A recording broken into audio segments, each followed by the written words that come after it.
So the most asked question I get is how many calories should I eat to lose fat? So I made this video to finally answer this question. I have no idea on how many calories you should eat. It depends, like no shit, it always depends. I should put that in a t-shirt. It depends. But seriously, if you think that you can go to one of those online calculators and be like, yeah, I calculated that I should eat 1743 calories, don't you dare eat 1800 calories. I'm sorry to disappoint you, but it doesn't work that way. It won't be 100% accurate. It could be going very well for you, or it could go terribly wrong. Because this is the problem with those calculators, it doesn't pay attention to you. You simply type in your gender, age, height and length and how active you are, and it spits out a number that's just average. I have multiple clients I've been coaching for years that has the same stats, but they respond differently. Why? Because they are different people. But even if it fits you well, it doesn't know how you react on those calories over time. Where if you ate more calories and trained harder and burned more calories, or if you ate less and got lazier and burned less, it doesn't know. Something I've talked a lot about in my recent videos is something called NEAT. It's basically your activity level outside of the gym, like walking, if you're taking the elevator or the stairs, blinking with your eyes, talking a lot and stuff like that. And the body is really smart on how to compensate, to save those calories by being more or less lazier. Another problem with knowing how many calories you've been eating from a calculator is that you will eventually stall on your fat loss journey, which likely happens all the time. People stall on their progress. What happens then? Will you calculate it over again? What will you do then? And this is one of the biggest reasons why you should never buy a custom-made meal plans from these fitness gurus, because it simply doesn't pay attention to your progress or results over time when you're stalling and stuff like that.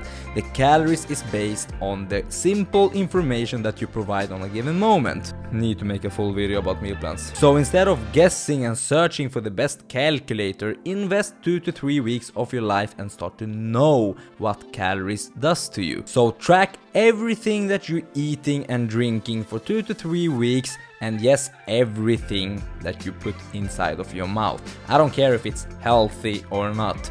Calorie is a calorie, it's a unit of measurement of energy. So track everything that you eat for 2 to 3 weeks and start to know what's happening to those calories, what they're doing with your body. And by the way, I need to say it, so many people aren't tracking their calories accurately. And luckily I have a full video of how to track your calories accurately. So please watch that video for this even to work. And to know what's happening with your body with those calories that you're tracking, I recommend you to weigh yourself every day, fasted in the morning after you've done your business. Note that, take your weekly average and compare it to the next weekly average. Do not put any energy or emotions or any values on your daily weigh-ins. You simply stand on the scale, take that note, walk away.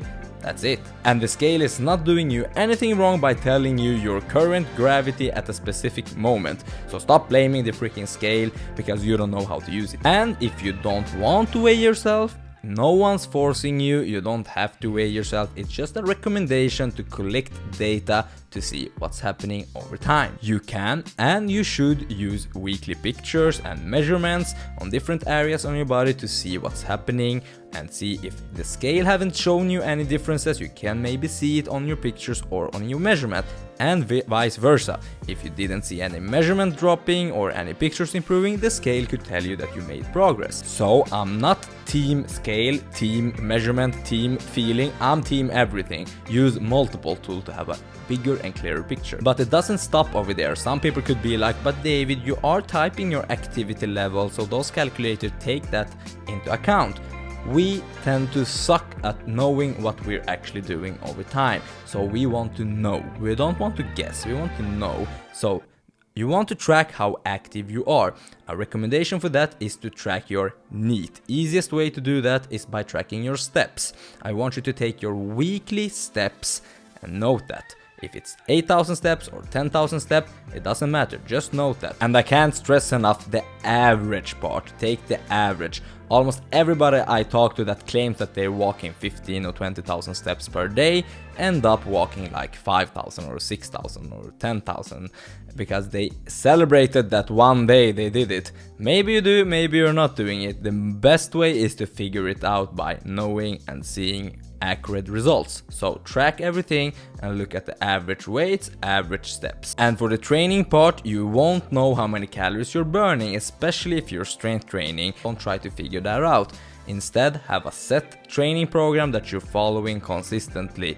And if you're doing cardio sessions, just note what type of cardio session you've been doing and for how long. Do not try to figure out how many calories you burned and then eat those calories back. It won't be accurate, just leave it as it is. So now when you're doing this for 2 to 3 weeks, you have a clear picture of what's happening when you're moving, eating and training in a certain way. Let's say you didn't lose any weight, then great, now you know that this is your maintenance calorie level. And if you gain weight, then great, now you know that you can increase your activity level to, let's say, 10,000 steps from 8,000 steps in average, or maybe reduce 100 or 200 calories per day and see what's happening the following week. Or if you lose weight, then great, now you know that you're in a calorie deficit when you're eating these amounts of calories and moving and training in a certain way. But just because you're losing weight on these calories, it doesn't mean that it's the best calories for you to eat. So when it comes to how many calories you should eat, it will depend from person to person, of course. And just because your friend Karen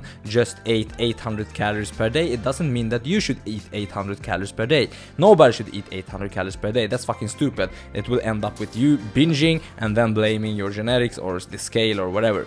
Don't do that. Instead, what I would recommend you to do is to aim for eating as much calories as possible while losing weight or fat, and aim for 0.5 to 1% of your total body weight per week. In that way, you will have a much healthier approach and you will have energy to fuel muscle building, and you will not crave on everything and binge the one or the other day, and you will have a more enjoyable life that's probably going to be more sustainable for you. And for a more detailed explanation of what macronutrient setup, I recommend I have a full video about how to lose fat and build muscles in the same time, where I explain it in a more detailed way. So have a look at that and I'll leave the link in the below. So that's how many calories you should eat.